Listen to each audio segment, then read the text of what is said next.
Audio Jungle.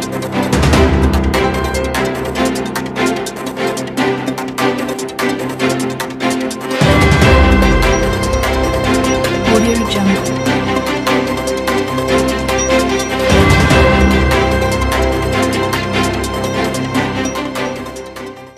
Bonjour, bonsoir, mesdames, mesdemoiselles et messieurs. Merci d'être fidèles au rendez-vous de votre émission Droit de savoir. Comme vous le savez, le Congo-Brazzaville est déjà dans la fièvre des élections présidentielles de mars 2021. Sous fond de crise économique et financière sans égale, il traîne avec lui une lourde dette insoutenable, mais en plus vient de perdre son droit de vote à l'Assemblée générale des Nations unies. Voilà dans quel contexte les Congolais sont invités à aller se prononcer pour l'homme qui prendra les destinées de la République du Congo dans les 5 ans à venir, mais surtout celui qui viendra trouver des solutions à cette situation un peu plus chaotique.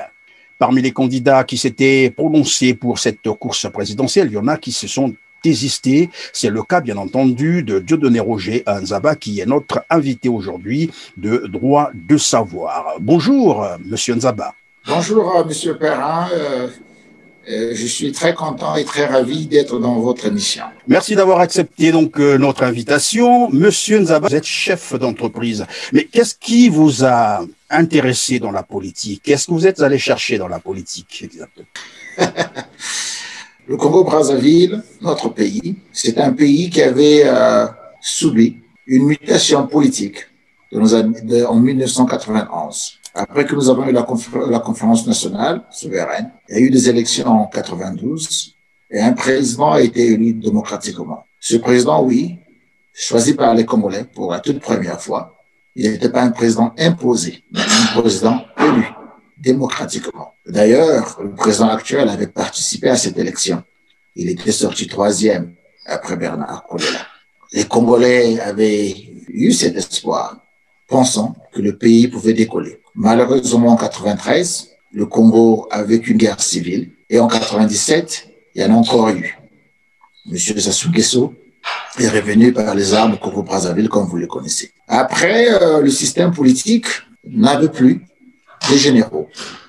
Le système politique avait juste un leader, un tyran qui s'était imposé face à la population en se proclamant vainqueur d'une guerre et pourtant une guerre qui n'était pas nécessaire. La politique était devenue comme un jeu où le seul maître était le président de la République.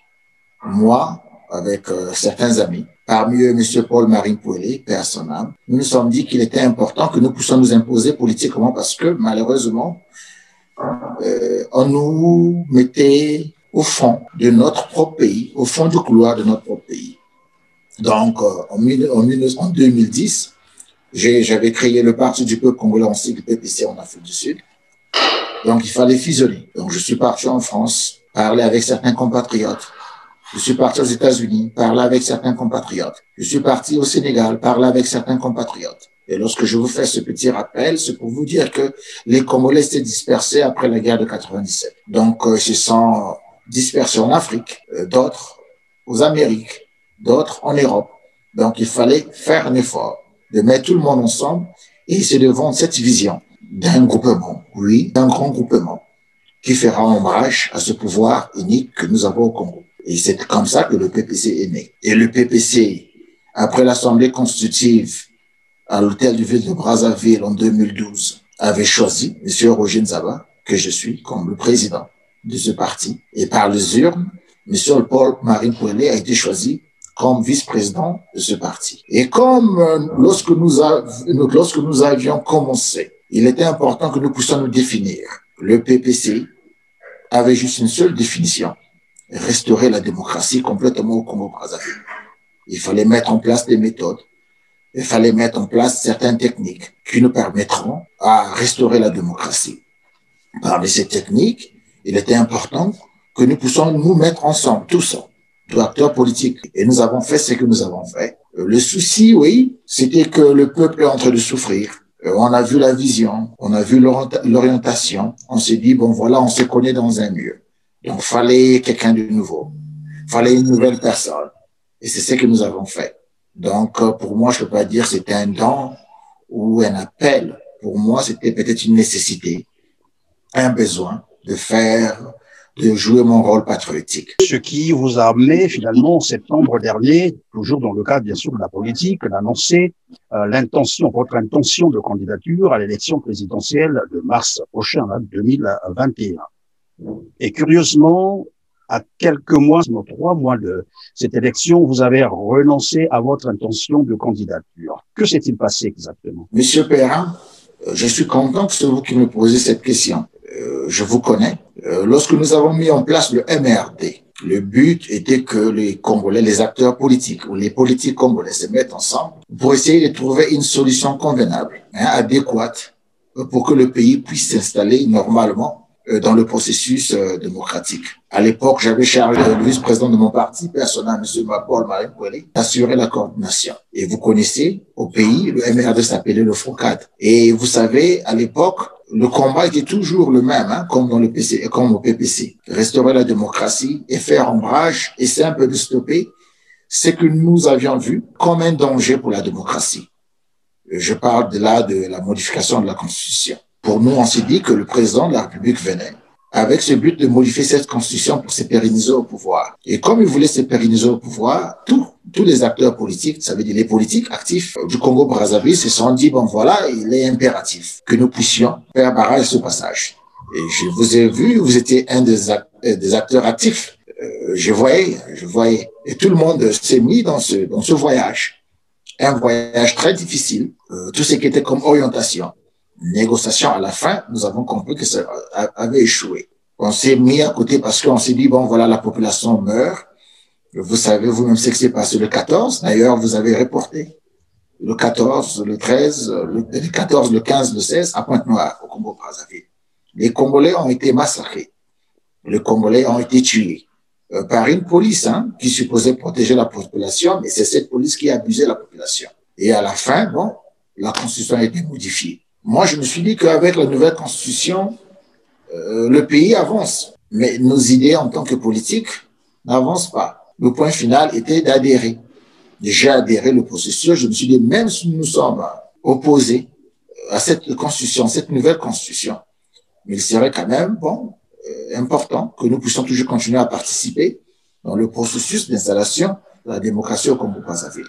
Voilà pourquoi je me suis dit, le PPC aura un candidat à cette élection. Mais le PPC venait à cette élection parce que le PPC croyait que ce processus sera un processus limpide, que ce processus n'aura pas les effets passés que nous connaissions avec les mêmes procédés. On s'est dit, cette fois-ci, on nous ira à Madingu. Certaines propositions que nous avions faites seront acceptées. Malheureusement, comme d'habitude, ils veulent montrer à la communauté internationale qu'ils veulent changer les choses ou qu'ils veulent débattre avec l'opposition. Mais à la fin, c'est un petit jeu de billes.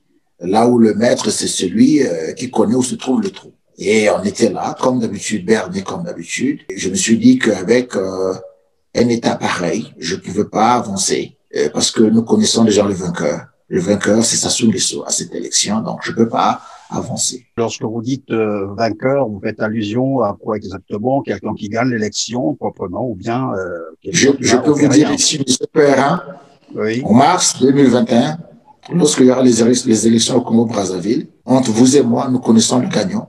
Cette Cornelle n'est pas impartiale.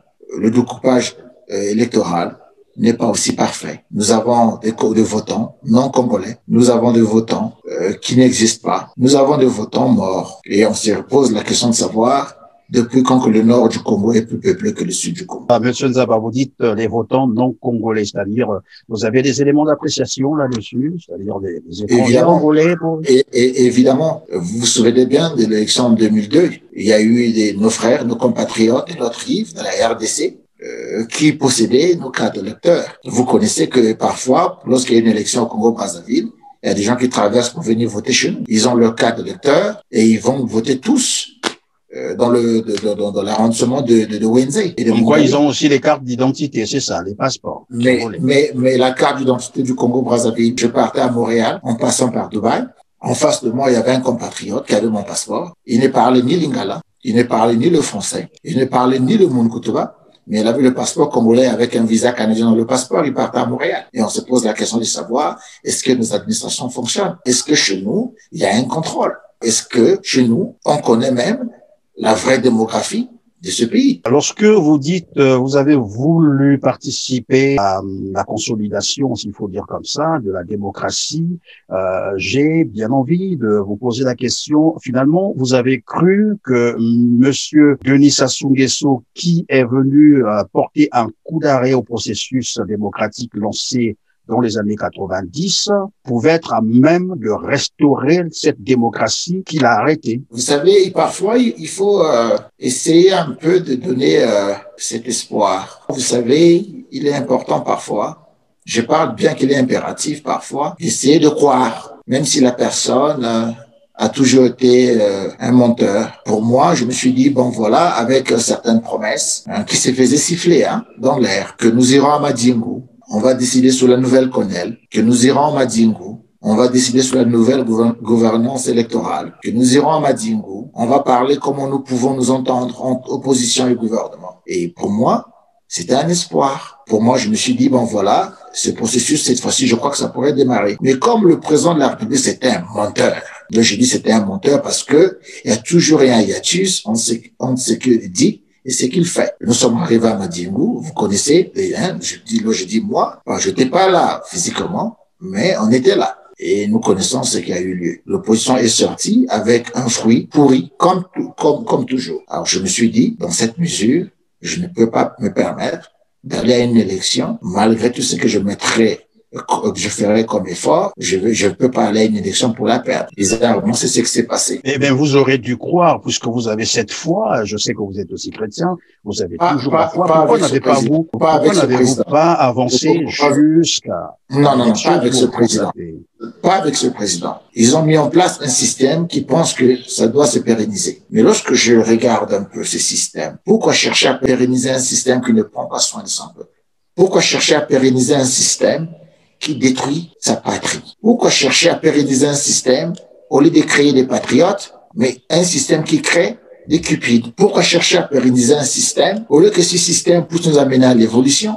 Ce système nous fait reculer. Pourquoi créer un système qui fait mal aux Congolais? Mais vous pouvez vous rendre compte que la majorité des grands cadres de notre pays se trouvent à l'étranger. Ces personnes sont parfois à l'étranger en France, aux États-Unis, en Afrique du Sud, qui ne font absolument rien. Et ces personnes pouvaient bénéficier à leur pays. Pourquoi chercher à mettre ce système en place si nous savons que le pays n'avance pas? Monsieur Perrin, entre vous et moi, je vous dis que le Congo n'avance pas. Et avec ce système, basé sur le clanisme, basé sur le népotisme, basé sur l'ethnocentrisme, qui accepte la concussion, la prévarication, le mensonge, je vous dis, mon frère, nous irons nulle part. Donc, je peux pas avoir foi lorsqu'en face de moi, j'ai un menteur qui ne sait pas mentir. Vous connaissez Monsieur Perrin, le menteur croit que celui qui l'entend ou celui qui l'écoute ne réfléchit pas. Donc, il fait un petit mensonge, il faut encore le couvrir avec un mensonge moyen. Et après, il faut encore le couvrir avec un gros mensonge. C'est ça, Monsieur Sassou. Monsieur Sassou ne veut jamais quitter le pouvoir. Voilà pourquoi il a modifié la Constitution. Lorsque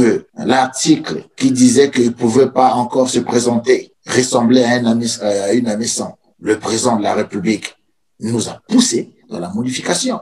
Parce qu'il veut se pérenniser au pouvoir. Monsieur Perrin, je peux vous dire que vous et moi, nous sommes ici dans 20 ans. Si ce monsieur est encore au pouvoir, le Congo ne changera pas. Un jour, le pays va se ressembler à une nation qui n'a jamais connu l'évolution. Vous avez dit, vous avez cité mensonge, corruption, concussion, destruction. Est-ce qu'on peut avoir quelques éléments là-dessus pour être un peu plus précis? Mais monsieur Perrin, lorsque nous allons au tribunal, ce sont les faits. C'est pas le verbe, c'est les faits. Fait contre fait. Où sont passés les 14 000 milliards des fonds de génération future? Alors, où sont passés les 14 000 milliards des fonds de génération future? Il a dit qu'ils ont été dans ça. Monsieur Perrin. Non, mais ce que je vous dis, c'est ce que j'ai suivi sur Africa 24. Denis Sassou Nguesso disait, c'est pour les générations futures. Donc, on va utiliser ça pour les générations futures. Ça veut dire que c'est un... Je peux vous dire, maintenant, ce fonds n'existe pas.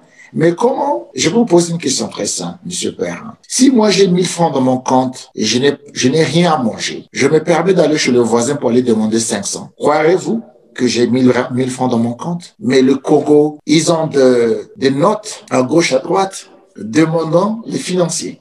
à nous venir en aide, le Congo-Brazzaville. Est-ce que croyez-vous que nous avons encore les 14 000 milliards? Nous n'avons pas ces 14 000 milliards. Si j'ai 1000 francs dans mon compte, pourquoi irais-je chez un voisin pour lui demander 500 francs et lorsque le voisin ne me donne pas 500, je meurs de faim.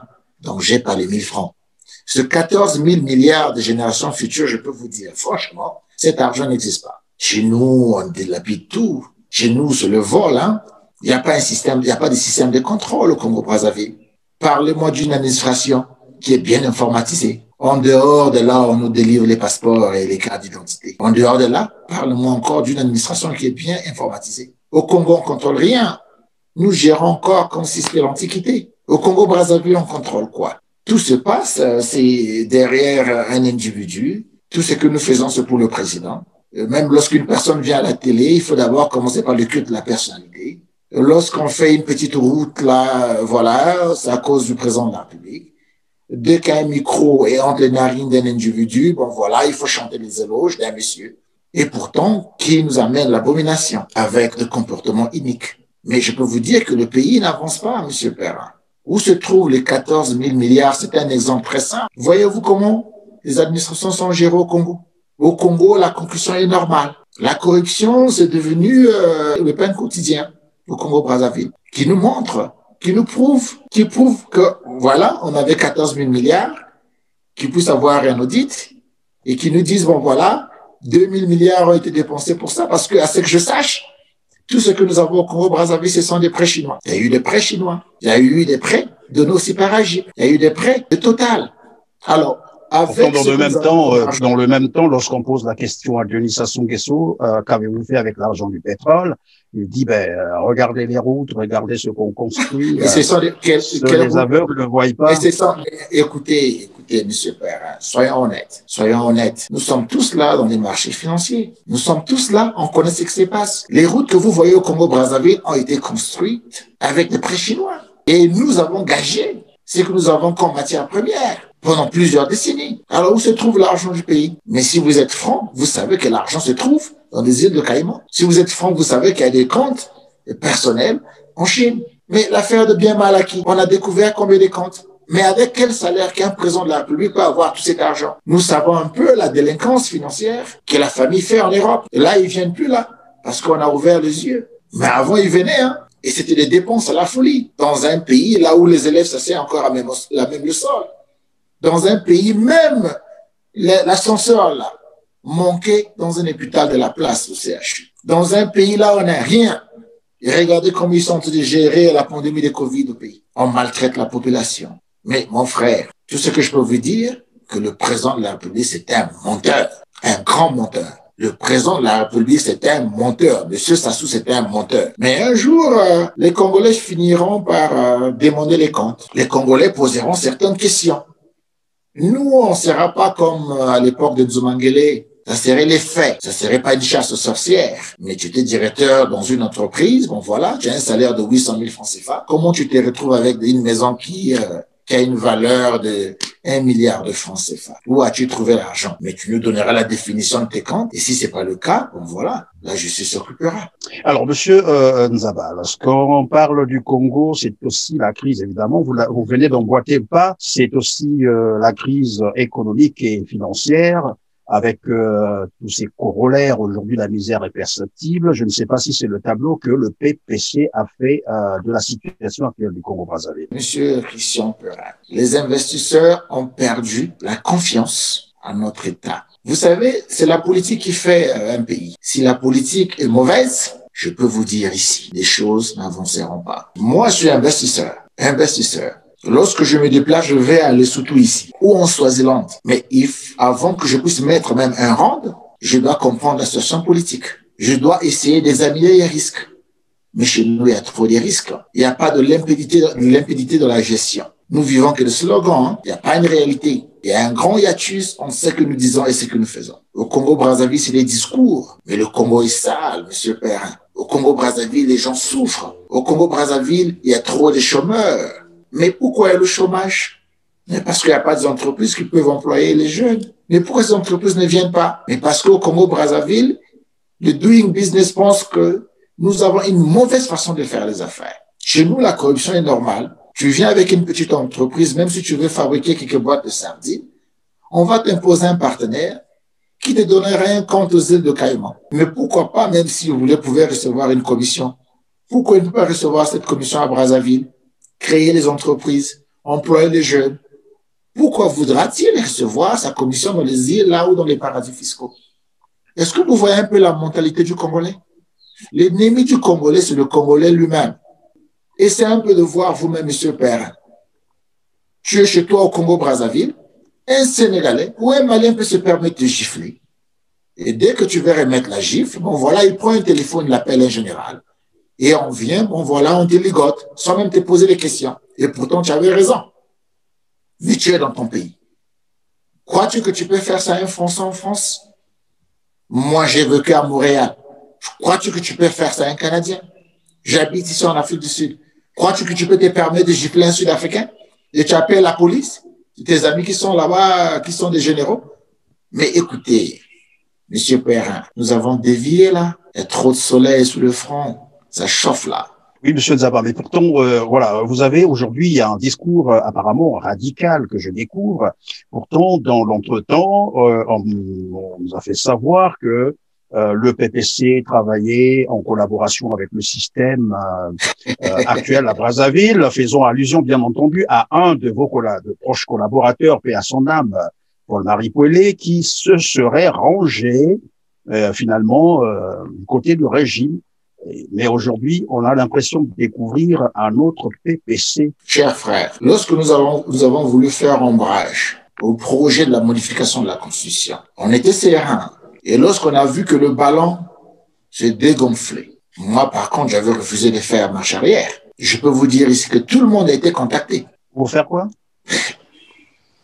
À l'époque, ils voulaient négocier. À l'époque, ils voulaient, non, voilà, laissant que cette affaire la passe. Et puis, bon, voilà. Il y a des gens qui ont reçu des sacs d'argent qu'on appelle l'Ingiri. Tout le monde a été contacté. Mais le PPC, si un membre de ce parti avait pris un franc parce qu'il n'était plus au PPC, moi, je ne serais pas l'honte de dire les noms. Mais j'ai reçu les appels.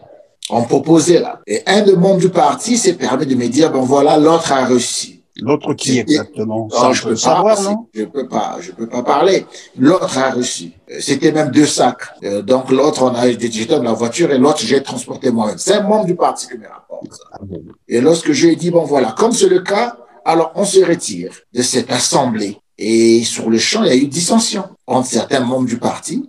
Et d'autres sont partis fonder leur parti, et d'autres sont restés. Mais tu te poses la question de savoir comment une personne qui n'a jamais travaillé, une personne qui n'a jamais eu un salaire, un bon matin, il se réveille, il achète des voitures, il achète des maisons, il voyage, il fait ceci, il fait cela, il prend une deuxième femme, une troisième femme, mais il n'a jamais travaillé. On ne les connaît pas au trésor. Il n'a jamais eu un bulletin de paye. Mais mon frère, le PPC n'a jamais changé de discours. Si c'est nous qui avons introduit le MRD, si c'est moi qui ai dit, bon voilà, ça c'est le mandat, va voir les autres, va parler avec les frères, mettez-vous ensemble, on doit faire ombrage, on ne doit pas changer la Constitution. Tenez,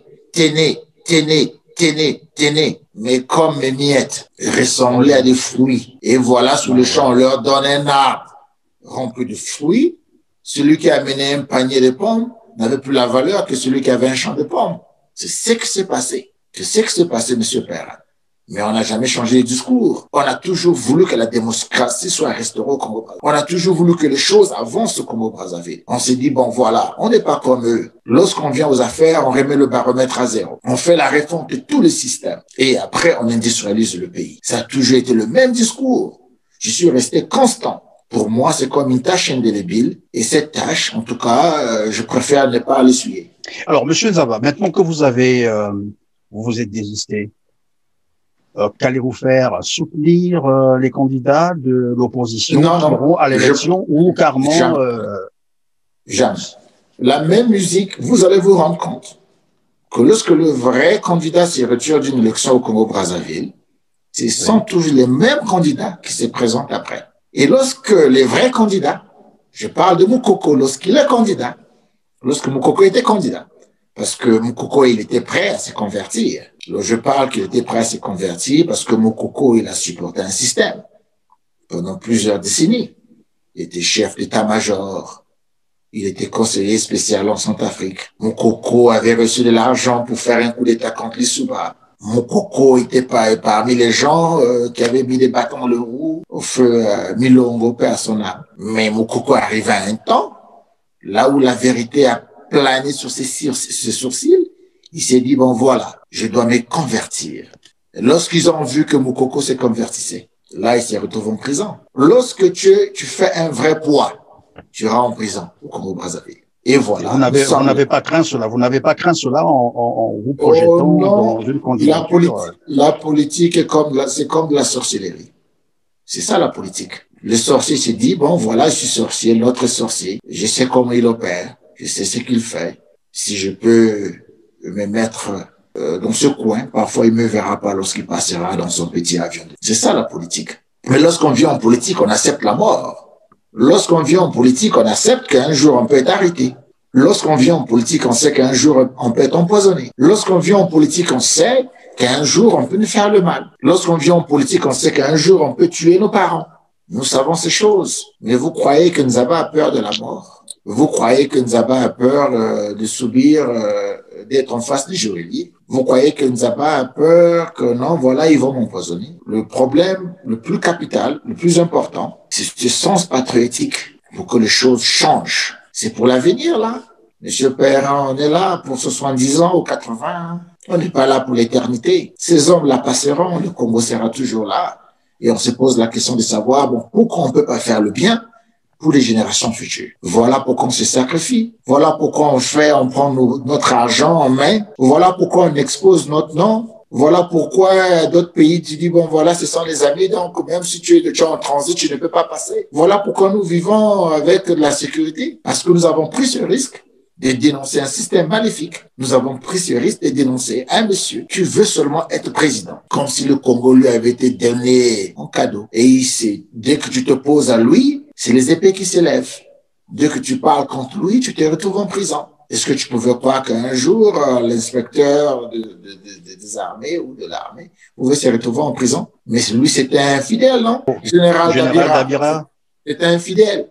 C'était un grand fidèle. Mais ils se sont rendus compte que non, cette voiture-là, là où nous sommes là, est en train de se diriger droit sur une colline. Vous savez, Ceausescu se croyait pour un dieu. C'était le même système, hein, Ceausescu. Il avait des oreilles partout. Dans chaque ruelle, il y avait quelqu'un qui représentait le parti. Et dès que tu sortais avec des assiettes, tu cassais dans la rue, 2 minutes après, on frappait à ta porte. Mais un jour, le soleil avait cessé de brûler à Bucarest. Ce qui mangeait avec Ceausescu, qui lui avait transformé en Dieu, en petit Dieu, l'ont abattu, hein, comme un animal avec sa femme. C'était même un 25 décembre. Vous savez que le président sache que ce qui l'entoure là, l'embrouille, hein. L'autre là, il est mort à Rabat, ici, au Maroc. Lorsqu'on l'enterrait là au cimetière chrétien. Mais où sont passés tous ce monde-là qui chantait Mobutu, Mobutu, Mobutu, Mobutu, c'est où sont passés chez eux? Mais ils sont en voyage, probablement qu'ils rentreront un jour à Kin. Alors, Monsieur Nzaba, à un moment donné, vous avez été accusé quelquefois de tentative de préparation de coup d'État. C'était quoi l'histoire? On se préparait à une élection. Je peux vous dire, parce que je vous trouve crédible. Mais comme vous savez que la politique a 2 façades, il y a ce que vous voyez, vous, et il y a un travail de fond qui se fait. Et ce travail de fond, voilà pourquoi il y a eu des temps que Nzaba pouvait arriver à Brazzaville, faire le bruit. Il sait que si on veut toucher ici, là-bas aussi, on va toucher. C'était pas un coup d'État. Je n'avais pas ces moyens-là pour faire le coup d'État. La guerre est très chère. Monsieur Sassou a fait la guerre à l'Issouba. Mais c'était Total, non? C'était Elf à l'époque. C'était l'armée angolaise à l'époque. C'était les Gabonais qui envoyaient les armes chez nous. C'était les Rwandais, c'était les Tchadiens. Parce que la guerre est chère. Moi, je n'ai pas cet argent pour faire la guerre. Et je n'en ai pas au besoin. On est parti voir Madame Zuma à l'époque. Elle était présidente de l'Union africaine, de la Commission de l'Union africaine. Et elle nous a présenté quelqu'un qui pouvait nous aider à lever les fonds. Donc, j'ai pris certains individus, je suis parti avec eux, là où s'est trouvé dans son village, au KwaZulu-Natal. Donc, la province, là où les Zoulous sont installés. Précisément à Fried, je fais ce voyage avec des compatriotes, d'autres sont en France, je peux vous dire. Mais ils étaient présents aux discussions. C'est vrai, On m'avait garanti un peu d'argent. C'est vrai, on m'avait donné. Je ne peux pas refuser. Ça serait malhonnête pour essayer de structurer le parti. Mais eux, ils avaient acheté la vision. Monsieur Perrin, les gens ne viendront pas vous supporter parce qu'ils vous aiment, vous, Monsieur Perrin. Les gens viendront à cause de la vision. C'est votre vision qui ferait que les gens vous suivent. Mais Moukoko, avec cette onction populaire qu'il a au Congo, mais c'est à cause de la vision. Il parle de la restauration de la démocratie. Il parle de la paix. Il parle d'une société libre, là où les journalistes comme M. Perrin peut faire son travail librement, sans subir le cas de Ellie Smith. Là où un journaliste peut écrire normalement, sans être incarcéré comme M. Ngombe. Moukoko prêchait des choses comme ça. Voilà pourquoi cette croyance populaire. Donc moi, je n'ai jamais voulu faire un coup d'État. Je suis parti voir un contact parce que je voulais les fonds pour travailler ou d'amener de conduire mes activités politiques. Donc, ce qui s'est passé après, lorsque certaines personnes ont pris de l'argent, comme peut-être ne comprenaient pas l'anglais à La Réunion, ils sont partis à la DGST et ils sont partis changer. Mais comment une personne veut que vous puissiez faire le coup d'État, on vous donne l'argent, on dit que ça c'est pour faire les activités. Mais vous pouvez vous dire non, moi je sais que partout là où les gens veulent faire le coup d'État, on vous donne des armes. On vous donne, voilà, bon, ça ce sont les armes, c'est là-bas qu'on va amener les armes, voilà. Mais nous, on ne nous avait pas donné les armes. J'avais reçu l'argent, pas les armes. Alors, comment pouvez-vous expliquer qu'on veut que moi, les gens pensent que moi, je voulais faire un coup d'État, lorsqu'on ne me donne pas les armes, on me donne l'argent. Y a-t-il cela? Donc, je n'ai jamais voulu faire un coup d'État. C'est le mensonge. Et probablement, vous allez, on va faire un petit trait d'union avec cet homme d'affaires que nous avons sur notre plateau. Vous parlez d'une activité politique qui a généré un peu d'argent, qui vous a donné un peu d'argent. Alors, parlez-nous un peu de vous en tant que chef d'entreprise. Ça part d'où et comment on arrive à ce niveau? Je suis président directeur général d'une entreprise qui s'appelle PCA. C'est une société d'investissement. Nous avons investi dans la construction, donc ce que vous appelez le bâtiment. Nous avons investi dans l'électronique depuis les années 2000. Monsieur Nzaba, je suis tenté de vous arrêter un peu. Lorsque vous dites que vous avez investi, c'est avec quel argent? C'est cet argent que vous avez reçu? Non. Nous sommes dans un pays là où tous les systèmes marchent correctement. Il y a des fonds. Par exemple, le PCA est un fonds. Là où les investisseurs viennent mettre l'argent. Ils croient en nous. Ils viennent, ils mettent de l'argent. Mais ce qu'on avait reçu, ne peut même pas construire un bâtiment de 3 étages, là. Que ferez-vous avec 522 000 $? Lorsqu'on vous parle du PCA qui a des projets de 4 milliards de rand. PCA, Afrique du Sud, a un projet maintenant. Je vous enverrai le lien. 4 milliards de rand. Le rand est à 65 maintenant. Faites les maths. Donc, il y a des fonds. Et les investisseurs, ils viennent y mettre l'argent. Nous avons un système bancaire qui travaille normalement ici. Lorsque vous avez un projet, si c'est un bon projet, la banque vous donnera les sous pour procéder juste alors que vous serez payé. Nous avons investi dans l'électronique. Depuis 2001, j'avais une marque qui s'appelait Itel et j'avais convaincu quelques sociétés chinoises comme Dilax de venir en Afrique du Sud, Logitech pour venir en Afrique du Sud, Sansu, une marque de télévision, de venir en Afrique du Sud. Et j'avais ma propre marque, Eco, qui était une marque très populaire entre 1999 et 2002. Une marque très populaire. Et voilà. Et nous avons aussi une société qui fait le commerce, le trading. Donc, en total, nous avons 5 sociétés. Nous avons aussi une société qui est dans le vin. Donc, nous fabriquons en partenariat avec certaines personnes à Stellenbosch. Alors, de cette expérience, lorsque je lis tout ce que vous êtes en train de dire, je note plutôt une expérience, mais vraiment dans le monde des affaires, une expérience assez conçue. Vous avez probablement cette analyse, cette force, cette possibilité de faire des grandes analyses économiques.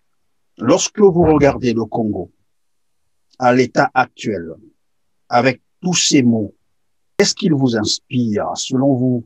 D'où est parti le problème? Est-ce réellement, comme on le dit, par la chute du pétrole, ou le problème est ailleurs? Et qu'est-ce qu'il faut faire exactement? Vous croyez que la chute du pétrole a seulement eu de conséquences au Congo-Brazzaville? Ben, Les pays du Golfe, dire en partie, oui. mais les pays du Golfe, ils sont subproducteurs du pétrole, du gaz. Hein? Mais tous les jours à Doha, il y a un changement, il y a une mutation. Je pars au Qatar. Je suis conseiller au fonds qatari. Vous pouvez vérifier en ligne. Ici, en Afrique du Sud, on ne produit pas. Hein? Nous achetons le pétrole. On ne produit pas le pétrole ici. La plus grande richesse d'un pays, ce sont les hommes. Le Congo-Brazzaville a un problème de leadership. La qualité des hommes. Si tu plantes les tomates derrière ta maison, et souvent, il n'y a pas de pluie, il n'y a pas ceci, voilà, les fruits meurent. Tu changes de stratégie. Au Congo, il n'y a pas des hommes avec des stratégies. Au Congo-Brazzaville, nous avons des gens qui viennent parce que, voilà, au Congo-Brazzaville, il faut savoir s'exprimer. N'importe quel voyou qui peut avaler un dictionnaire peut venir nous envoyer à Brazzaville. Mais comment on peut se retrouver que lorsqu'il pleut à Brazzaville, nous avons de l'eau jusqu'à la poitrine? Et pourtant, il y a soi-disant les hommes intelligents, les ingénieurs. Comment on peut se retrouver avec cette situation? Là où même un hôpital, on ne peut pas gérer, on doit aller faire appel à un Canadien. Mais, monsieur Perrin, le plus gros, comment on dit, la plus grande chose que nous pouvons faire, c'est investir aux hommes. La formation. La formation la formation. Des jeunes. Pas seulement des jeunes. Des gens qui sont capables d'opérer. Warren Buffett, à 80 et quelques ans. Quel âge a-t-il Bill Gates? Il y a des vieux aussi. Oui, on apprend tous les jours, ça c'est vrai. Mais, et donc, frère, dans un pays, là où tout tourne autour de la politique, tout le monde veut devenir politicien pour se faire une petite santé financière. Même celui qui est chef d'entreprise, sans vision. Parce que lorsqu'on vient en politique, on vient avec un projet de société. Lorsqu'on vient en politique, on vient avec les idées. Lorsqu'on vient en politique, parce qu'on a vu qu'il y avait un problème et nous voulons apporter des solutions. Mais chez nous, il y a des gens, seulement par leur façon de faire, vous verrez qu'ils sont venus en politique parce que ils se disent que c'est là-bas où les gens voient clair. Qu'est-ce qu'ils font? Des forages. Qu'est-ce qu'ils font? Donner de la nourriture. Mais apprenez à pêcher là. Ne donnez pas de poisson aux gens. Apprenez les gens à pêcher. Les jeunes traînent là dans les rues de Brazzaville. Où se trouve la formation des jeunes? Il n'y a pas une stratégie cohérente lorsqu'il s'agirait de la jeunesse au Congo-Brazzaville. Et donc, vous pensez que le problème, il est parti de là? Le problème, nous avons un problème de leadership. C'est un problème de leadership. Nous avons un président qui n'a pas des idées. Nous avons un président qui pense que voilà, la politique, c'est être chef, entouré par les gens qui chantent les éloges. Nous avons un président qui pense que voilà, c'est mon frère. Même s'il ne sait lire ni écrire, DG. Le népotisme, c'est une chose normale au Congo-Brazzaville. Et nos musiciens là, ils chantent, ils chantent les éloges de ces voleurs. Mais ils savent très bien qu'un ministre ne gagne pas aussi tant pour vivre la vie qu'ils sont en train de mener là au Congo-Brazzaville. Combien est le salaire d'un ministre? Je crois qu'avec leur salaire, ils pouvaient être capables de s'acheter tout ce qu'ils s'achètent là. Le DG d'une société, il devient DG 6 mois après, il a 5, 6, 7 maisons. Mais il gagne combien? Non. Et donc, si j'ai bien compris, les mots ont pour cause la corruption, la malgouvernance en sorte. Et qu'est-ce qu'il faut faire pour sortir? Le Congo est très mal gouverné. Mon frère, si toi tu es mon cadet, admettant, je suis ministre, je te nomme DG, je détourne. Et dès que je te mets en prison, la maman viendra frapper ma porte ou dire pourquoi tu as mis ton frère en prison. Et lorsqu'on regarde au Congo-Brazzaville, tu peux bien constater que le népotisme est normal. C'est les mêmes noms. Ministre de grands travaux, même nom. Directeur du port, même nom. Directeur d'une banque, même nom. Tu vas te rendre compte que voilà, mon oncle est ministre. Et c'est maintenant le cousin qui a une société qui opère dans le même champ que l'oncle qui est ministre. Le ministre des Mines, bon voilà, ce sont ses cousins qui sont dans les marchés des mines maintenant. Ceux qui vendent maintenant le diamant. C'est ça que faut-il faire? Alors, que faut-il faire pour changer? Le système Sassou. Nous avons un problème. Le problème du Congo s'appelle le système Sassou. Ce système mafieux qui nous a amené tous ces voyous. Pouvez-vous me dire que lorsqu'une personne vole, il sait très bien qu'il vole et il s'est fait acclamer par la population. Croyez-vous qu'il est en train de donner un bon message à la population? Mais le message qu'il donne est que, jeune, si tu veux devenir comme moi, viens aussi voler. Jeune, si tu veux devenir comme moi, va chanter les éloges de Sassou et tu seras ministre. Voilà pourquoi lorsque nos ministres là ouvrent leur bouche pour parler à la télé, c'est comme s'ils sont venus faire parler de Sassou comme s'ils ressemblaient à un Jésus. Et monsieur Perrin, c'est jusqu'à quand là? C'est ce problème-là. Le système Sassou, c'est notre problème. C'est notre problème. Ce système. Et donc, corruption, népotisme, mensonge, manipulation, tout ce que vous connaissez comme mot d'une dictature, mais nous le vivons avec le système Sassou. Il y a des gens qui proclament même que c'est leur pays. Comme si d'autres qui vivent dans ce pays-là sont des étrangers, avec des comportements néfastes vis-à-vis de la population. Ils préfèrent respecter les Libanais, qui respecter, comme si maintenant nous sommes dans l'apartheid. Il y a une caste qui contrôle tout, qui impose tout à tout le monde, comme si nous n'appartenons pas à un pays. C'est un groupe de caciques. Et ça tourne que là. Donc, toutes les entreprises, c'est pour eux. Toutes les sous-traitances, c'est pour eux. Tout ce qui est commerce, c'est pour eux. Hôtel, c'est pour eux. Même les petits commerces, là, des bus, là, c'est pour eux. Et alors, les gens ce sont les citoyens du Nord et les citoyens du Sud du Congo. Ce ne sont pas seulement les sudistes. Nous avons affaire à un système et cette caste. C'est ça notre problème. Et comme le système, vous avez dit, le problème du Congo, c'est le système Sassou Nguesso. Vous vous êtes désisté, alors que vous pouviez naturellement constituer une solution au problème que nous vivons aujourd'hui. Vous vous êtes désisté. Alors, maintenant, qu'est-ce qu'il faut faire pour trouver une solution au problème du Congo, puisque vous avez déjà identifié le problème du Congo, c'est le système Sassou. Quelle solution, finalement? Mon frère, il y a plusieurs solutions. Je vous dis bien qu'il y a plusieurs solutions. Il y a d'abord une solution spirituelle. Vous voyez le temps là, c'est le plus grand juge. Et cette solution-là, elle avance très vite déjà. Lorsqu'il y a l'iniquité, lorsqu'il y a le mensonge, lorsqu'il y a le péché, un jour, un vent viendra pour tout balayer. Mais nous, on n'a pas baissé les bras. On travaille là. On n'a pas baissé le bras. Nous parlons avec certaines personnes. Vous croyez que la majorité des barrières qui se sont fermées contre ce pouvoir, vous croyez que non, voilà, c'est le monde qui tourne contre ce pouvoir? Mais c'est des hommes, non? Qui font certaines choses et on ferme des barrières. Un jour, le peuple comprendra, comme le peuple avait compris en 2016, en 2015. Un jour, le peuple se dira que nous ne voulons plus du tsar, comme en Russie. Un jour, le peuple se dira que cette fois-ci, on accepte la mort. Lorsque le peuple a faim, lorsque le peuple voit qu'il n'y a pas d'évolution, lorsque le peuple pense qu'il n'y a pas l'émergence, croyez-vous que le peuple restera tranquille? Mais lorsqu'on est au pouvoir, mon frère Perrin, il est mieux de faire le bien. Moi, j'ai vu Kadhafi ici à l'hôtel Michelangelo, à l'inauguration. Le chef architecte, mon ami personnel, j'étais assis à 4 mètres de Kadhafi. Je pouvais respirer le pouvoir. Je pouvais respirer la puissance. Nous sommes partis voir certains hommes d'État. Mais Sassou Nguesso, rien. C'est son groupe là qui pense que c'est un empereur. Mais le temps arrivera, là où les choses changeront.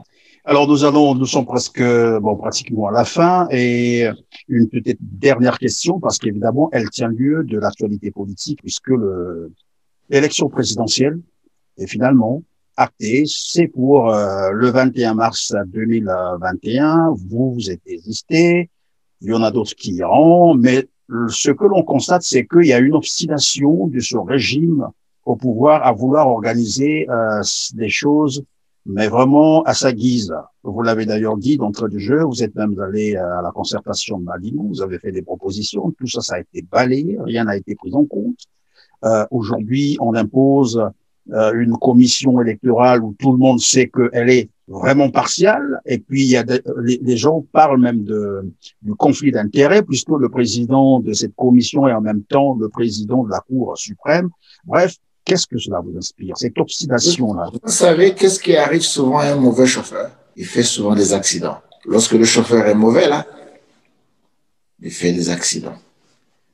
Nous connaissons de plus belle lurette que M. Sassou Nguesso veut seulement se pérenniser au pouvoir. Voilà pourquoi il a changé la Constitution. Voilà pourquoi nous avons ces farces-là des élections. Voilà pourquoi il s'entête d'aller encore à cette élection en mars 2021. Mais Il oublie la crise multidimensionnelle. Il oublie le chaos qu'il est en train de formater. Je peux vous dire ici que cette fois-ci, M. Sassou Nguesso peut commettre une grave erreur. Très grave. Vous et moi, nous serons témoins. Si moi j'étais ce président, je laissais. Il faut des nouvelles aspirations. Il faut une nouvelle intelligence. Il faut une nouvelle force. Tu essaies de réparer une voiture depuis 1979. Tu n'as pas pris. Tu n'as pas pu. En 92, tu perds les élections. Tu reviens encore par force. En 97, cherche à réparer la même voiture. C'est vrai. Tu as l'expérience du moteur. C'est vrai, tu connais parfois certaines pièces à changer, mais tu n'arrives pas pour toi. Il faut chercher un homme capable. Ce président n'est pas capable. Mais pourquoi chercher à se pérenniser au pouvoir? Parce qu'il s'est dit, bon voilà, le jour qu'il quittera le pouvoir, c'est la fin du non-Sassou. Et ça me fait penser, c'est ce que les voilà. gens disent. C'est la fin du non-Sassou. Et il s'est dit, bon voilà, je préfère mourir au pouvoir. Parce qu'il sait les péchés, les sacs de péchés qu'il transporte, le mal qu'il a fait à ce peuple. Ce peuple n'est pas naïf, hein. Qu'il fasse attention. Le Congolais n'est pas dupe, le Congolais n'est pas bête. Mon frère, il est en train de faire une grande bêtise. Moi, je pense que le président de la République, si c'était un homme sage, il devait demander notre pardon, chercher notre pardon. Le Congolais n'est pas mauvais. Le Congolais est bon. Mais il faut lui parler. Je crois que si ce président peut aller aujourd'hui à la télé, il nous demande pardon, mais on va l'honorer. Il se retire de cette campagne, on va l'honorer. Il sortira par la grande porte, comme il a toujours voulu être le père de la nation. On lui donnera même ce titre. Mais comme c'est un homme qui a des pensées limitées, qui est en train de voir les caciques en train de l'entêter, mais ceux-là, ils sont là pour le beefsteak. Le jour que les épées ou des flèches seront sur son torse, ceux-là ne seront pas là. Ce seraient les mouches qui seront là en train de se palpiter. Merci, monsieur Roger Nzaba, d'avoir répondu à nos questions. Malheureusement, le temps nous impose d'arrêter l'émission à ce niveau, à moins qu'il y ait un bref message, un tout petit mot de la fin, en quelques secondes, bien entendu, et sinon, on clôture notre émission. Je vous remercie énormément, monsieur Perrin. C'était un plaisir de discuter avec vous. Merci à vous également d'avoir accepté notre invitation et notre plateau restera libre. Vous reviendrez quand vous le souhaiterez. Vous serez le bienvenu. À vous, chers téléspectateurs qui nous avez encore consacré votre temps, nous vous disons une fois de plus merci, mais surtout un grand merci d'avoir été fidèles à votre émission Droit de savoir. On se retrouve très prochainement. Merci.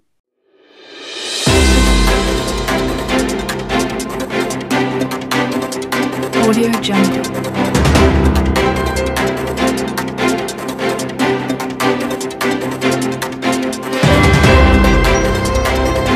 Audio Jungle.